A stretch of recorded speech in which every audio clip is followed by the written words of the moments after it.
അസ്സലാത്തു വസ്സലാമു അലൈക യാ സയ്യിദി യാ റസൂലല്ലാ സ്വല്ലല്ലാഹു അലൈഹി വസല്ലം.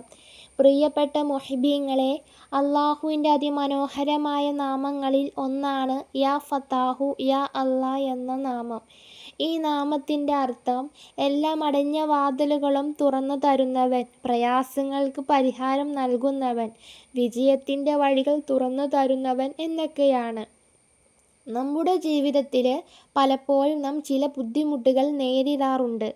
ചിലരുടെ ഉപജീവന മാർഗങ്ങൾ തടസ്സപ്പെടുന്നു, ചിലരുടെ ജോലി വൈകുന്നു, ചിലർക്ക് പഠനത്തിനും കുടുംബജീവിതത്തിലും പ്രയാസങ്ങൾ അനുഭവപ്പെടുന്നു. അത്തരം സന്ദർഭങ്ങളിലെല്ലാം അള്ളാഹുവിൻ്റെ മഹത്തായ നാമം കൂടുതൽ സ്മരിക്കുന്നത് ഹൃദയത്തിന് ആശ്വാസവും പ്രതീക്ഷയും നൽകുന്നു എന്നതാണ്. പണ്ഡിതന്മാർ പറഞ്ഞിട്ടുള്ള ഒരമലാണ്.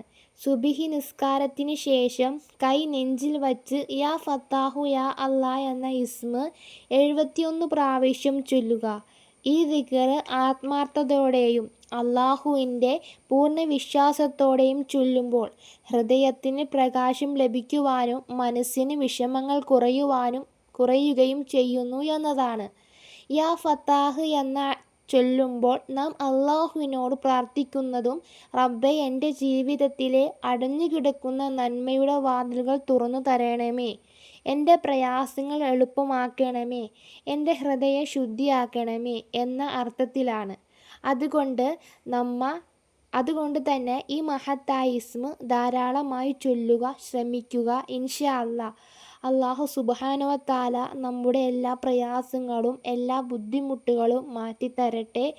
ആമീൻ യാ റബ്ബൽ ആലമീൻ. ഇൻഷാ അല്ലാഹ് ദുആ വസിയത്തോടെ.